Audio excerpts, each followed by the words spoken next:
2018 Kawasaki Mule update. Still working. Never had a single repair done to it.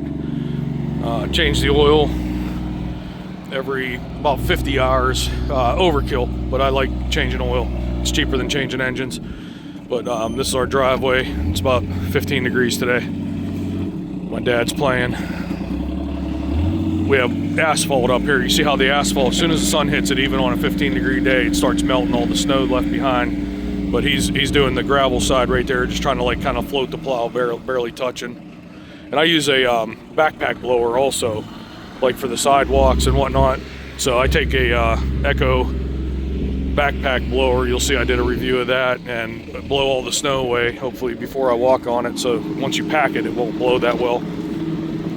But I do that. I go down to we have our garages up here. We take the blower and I blow against the house, blowing everything out far enough, blow it a mule length out, so you can just back up and go. And I keep the backpack blower down here, so I get it out of the lower garages, and I blow a path up to the upper driveway, and that way that'll all melt. You can see, actually, you can see, look, it's drying. Like, not only is the sun energy melting the snow that's left behind, but it'll dry. By the end of today, the driveway will be 90% black and dry. But yeah, back to the point. The Mule, we have the Kawasaki Accessory, I think it's Kurt heater system in it. I put cardboard in front of the radiator. I pull the front grille off, put cardboard 100% in front of the radiator. Otherwise, the diesel doesn't make enough heat in the winter. It's odd. You have to cover the radiator if you want heat. The Seizmik cab, it's been great. It's been on there since it was new. The cab blocks a lot of the air and lets the heater do a real good job for you. Now I do pack pool noodles in around the roof because I don't have the proper roof. You see the pool noodles on the back and on the front shoved in there. That's good enough. I mean, we're not looking at being hot there. We're just looking at not being freezing. So you can go out, like my dad's wearing a flannel, I think, like a lined flannel and a hoodie. We go plow some of the neighbors or some older people that are sick up the end of the road up there. So we go up there and we blow all their sidewalks, porches, plow their driveways.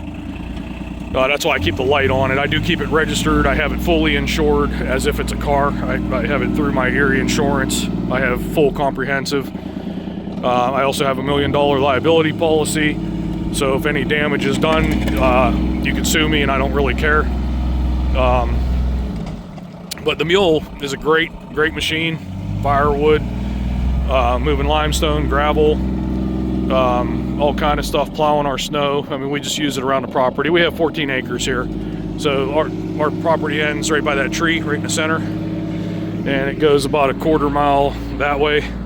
And then it's if you looked at our road like it was the crust of a piece of pizza, our property's like a triangle shape. It goes down to a point way down over the hill down there. So we use it, the Mule's just a yard tool, but it really makes life easy. We used to use a ATV where you're sitting out on the ATV, plowing, doing stuff. You can go out in the rain, like we have gas wells. We can go check the wells. In the rain and the snow, it doesn't matter. And the Mule takes it.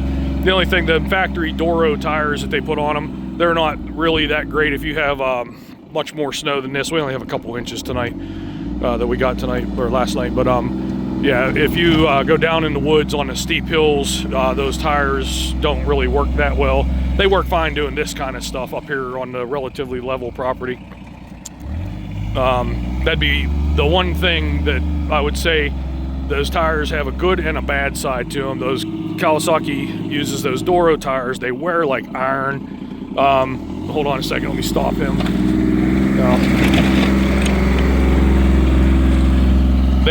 Those tires, 2018 we bought that, and the tires are still like new. Now I did take a tire grooving knife and I cut additional lines into the blocks to get a couple more biting edges. But here, let me stop him. See if he can look at me. Hold on, I want to look at the tires. I just want to show the tires.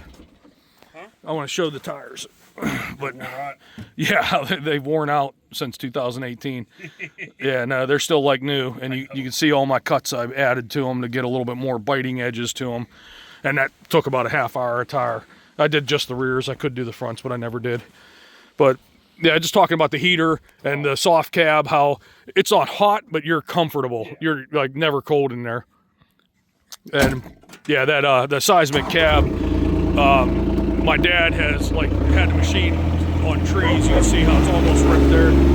He's had it sideways in the woods, laying on trees, and had to winch it off. And he's bent the frames. That's why you know, it doesn't quite fit perfect anymore. But he goes down there and gets himself all screwed up, and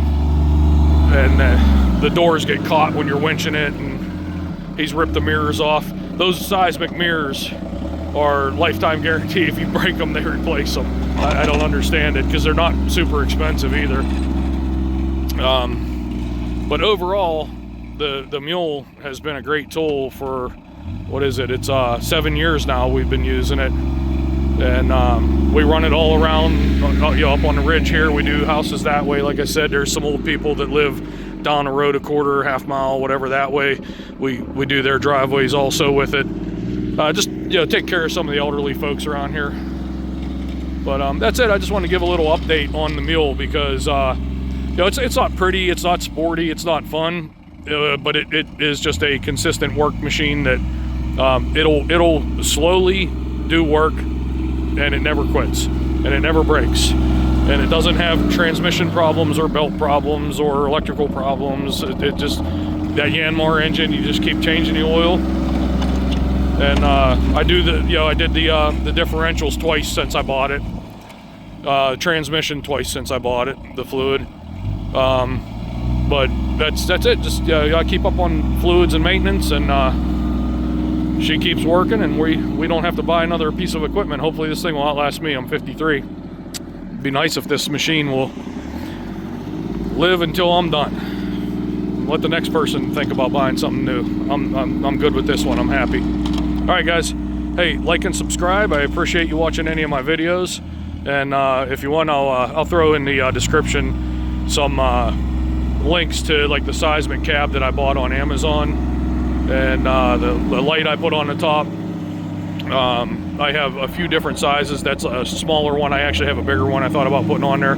But we do the lights, you know, that strobe light, and I keep it in short and registered and stuff, because we do drive it down the road to get to the neighbors. And at some point the cops are gonna say something. And while I don't have the horn and turn signal kit on it, I do try to keep it fairly close to legal so that there's less fines they could write for us. But so far the cops have never bothered us. I think they know we're out just helping the elderly people in the neighborhood. And we also drive it around in the summer, and out here in the country we have there's fire hydrants that don't really get cut and maintained around them, so they get buried in, you know, 4 foot of weeds. So we drive around with the Mule with weed eaters, and you know, we keep all them cleaned up and make sure that the fire department can find them quick and easy, you know, in case they need to. But that's it. It's just a work machine. All right, guys. Thank you. Talk to you again.